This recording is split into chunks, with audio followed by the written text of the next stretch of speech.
Hojjete jireenya koo fooyyeffachuuf jedhee jamono kan tattaafate. Eededa jireenya yaabbachuudhaaf deetiin ta'ira qaqqaabate. Na jalaa shirgigaata akka bahuu ni jibbaata.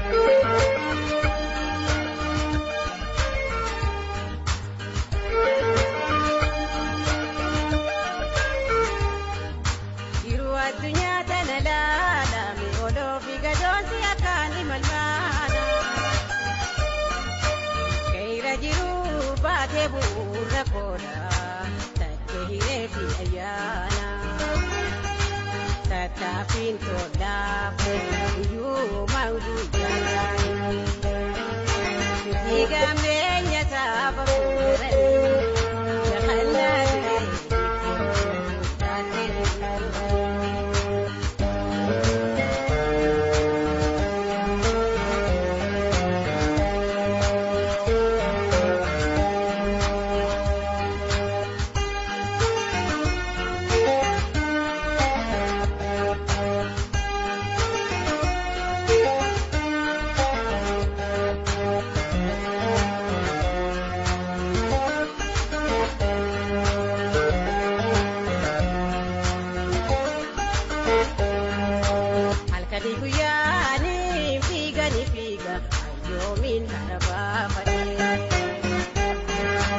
Hojjete jireenya koo fooyyeffachuuf jedhee jamono kan tattaafate.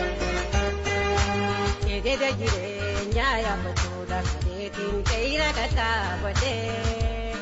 Na jalaa shirgigaata akka bahuu ni jibbaate.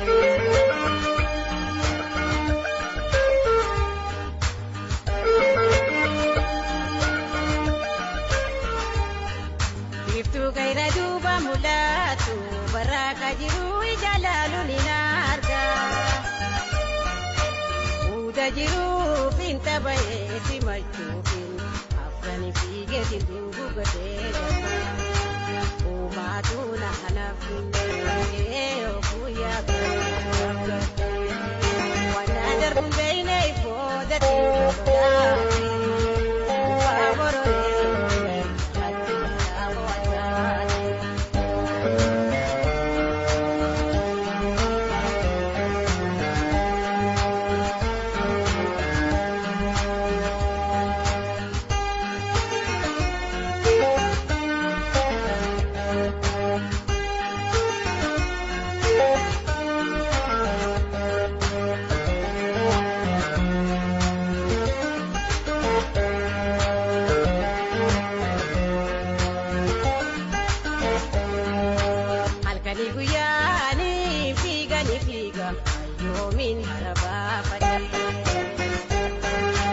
Hojjete jireenya koo fooyyeffachuuf jedhee jamono kan tattaafate.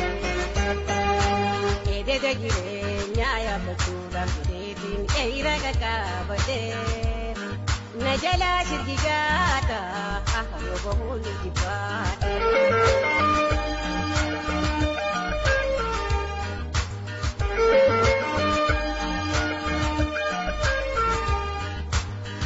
Afranii lafa geeyu waan ciisu sasee hayeetiin badaacha. Eededa hamaasan maddii goree dabruufiin miilani dabbaa fuudhee kaacha. Sulula yeroo qaxxaamure galaanni boruu lagaa jabbaa dhufe. Laal sablatee.